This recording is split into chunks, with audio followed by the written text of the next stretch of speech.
Hello beautiful people, it's me Ayaz again. Welcome back to 12th Dimension.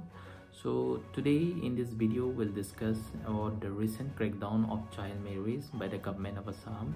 So far, like more than 3,000 personnel has already been arrested, both men and women, and we have learned to read some reports about few suicide cases with regards to this child marriage act, and it's very distressing moment for the family members and their spouses.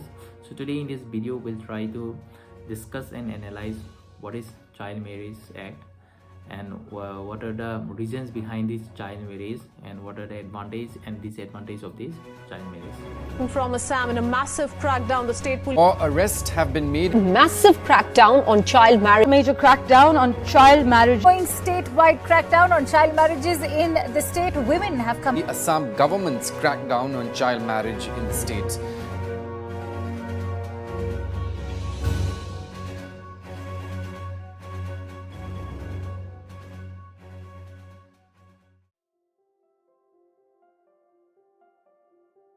Yeah, before we talk about the child marriage act, I would like to talk a little history. I think most of you have read about the Sati system in the social science book. For starters, those who haven't read, it was a practice in the ancient time in which a widow sacrificed herself by sitting on top of her deceased husband's funeral pyre, and I believe it was a very evil practice in our ancient time. But then came a great socialist reformer called as the Raja Ram Mohan Roy, who with the help of the then Viceroy Lord William Benedict passed an act on 4 December 1829 to ban this Sati system.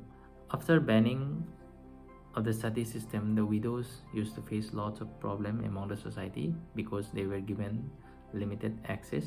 So in order to prevent this further, the British East Indian Company has introduced a new act called the Hindu Widows Remarriage Act of 1856.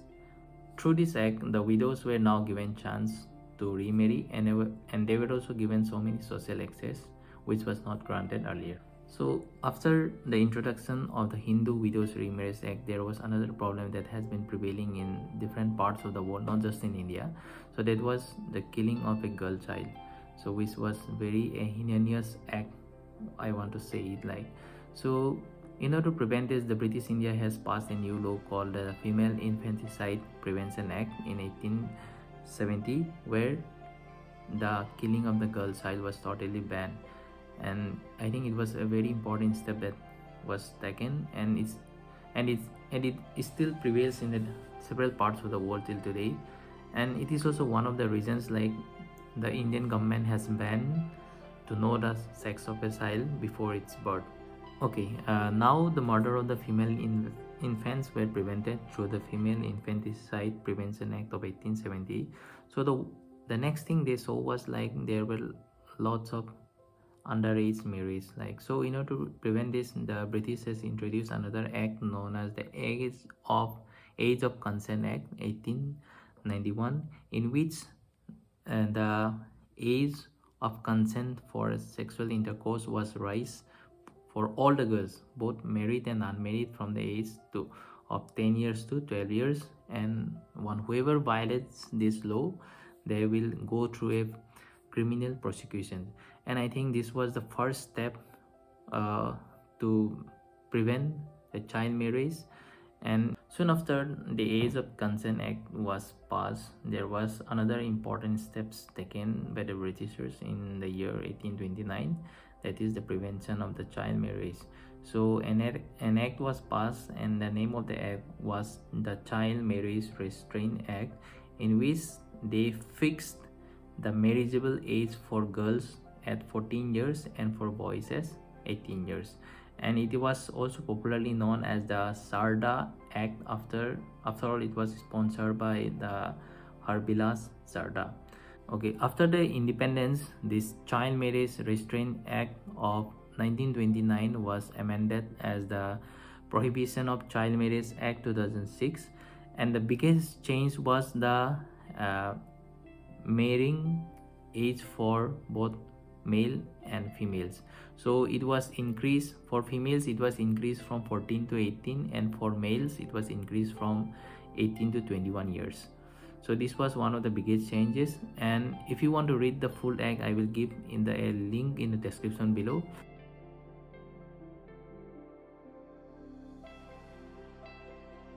The first one I want to discuss here is like, what would be the punishment for a male adult who is above the age of 21 years and is marrying a girl who is under the age of 18 years.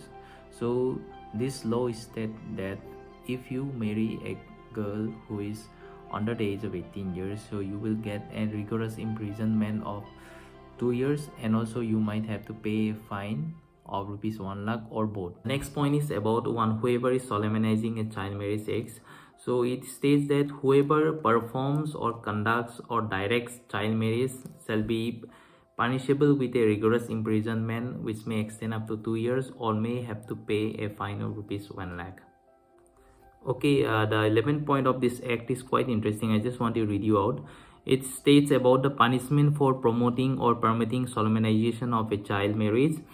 It states where a child contracts a child marriage, any person having charge of a child, whether as parents or guardians or any other persons or in any other capacity, lawful or unlawful, including any member of an organization or association of persons who does any act to promote the marriage or permits it to be solemnized, or negligently fails to prevent it from being solemnized, including attending or participating in a child marriage, shall be punishable with a rigorous imprisonment which may extend to 2 years, and shall also be liable to fine which may extend up to 1 lakh rupees.